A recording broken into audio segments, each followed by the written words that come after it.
Our headlines today. Now there are 11. Foreign Secretary Liz Truss adds her name to the growing field of Conservative MPs wanting to be party leader as backbenchers meet to finalise the election rules. Hotter than Hawaii, as temperatures across the UK soar, a heatwave alert is issued for large parts of England, with people urged to check on the vulnerable and the elderly. And heatwave conditions could last all week in parts of southeast England. Next weekend, even hotter. I'll have your full forecast. The latest plan to control grey squirrel numbers, contraception hidden in their favourite treats. It's a kind of hazelnut butter, and what the scientists are doing is dosing this with contraceptives. Now the idea is the squirrels will be unaffected, except of course they won't be able to produce any young. Good morning. Seventh heaven for Novak Djokovic as he wins another Wimbledon title, his fourth in a row, coming from a set down to beat Nick Kyrgios in the men's singles final. Both England and Northern Ireland are back in action tonight in the Women's Euros. I'm in Brighton, where the Lionesses host Norway. Front pages this Monday morning. Right now, the Telegraph leads with news that the Foreign Secretary Liz Truss has joined the Conservative leadership battle. The Times says Home Secretary Priti Patel is about to join her in the fight as rivals canvass the support of the right against Rishi Sunak. The Eye leads with the prediction the final runoff will be between Mr Sunak and one of the other candidates running. The Royal Mail reports that Rishi Sunak is caught up in what it calls a storm of toxic smears over his alleged connections to former Downing Street advisor Dominic Cummings.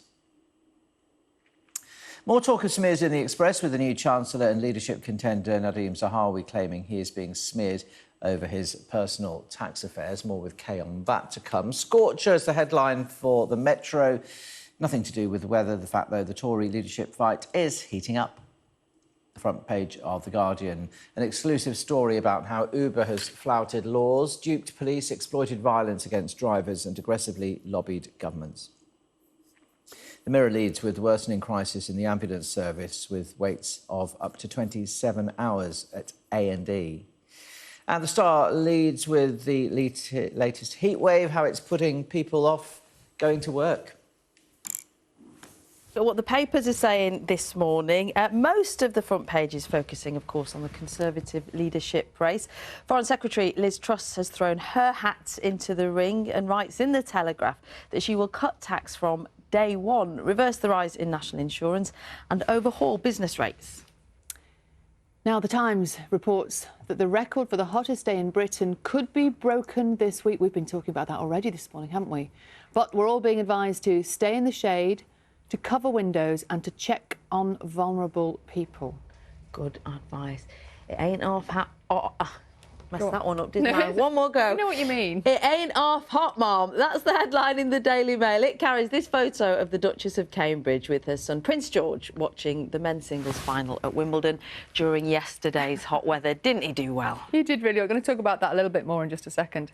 And The Guardian back page features this picture of Wimbledon champion Novak Djokovic, who the paper says he is in now seventh heaven after his very emotional victory. And it was a very emotional match. I don't know how much of it you saw, but they were both quite emotional at times. Perhaps that's one way of putting it, Sally. Perhaps Nick Kyrgios was a little bit more emotional and than you all Djokovic. know, like, when do they cross the line when it comes to behavioural rules? Yeah, there were some lines crossed yesterday, that's for sure. I mean, you could see Nick Kyrgios losing his temper, but that's part of what he does. It's almost part of his game, and I think very often we've seen in this tournament particularly, it can put his opponent off. But it wasn't going to put Novak Djokovic off, was it? It wasn't pleasant at times, was it? Shouting at his own team, yeah, not great. He has some issues, I think, to work through. We mentioned Prince George, didn't we, just a moment ago. Let's just have a look. This is in the Mirror today. I love what they say.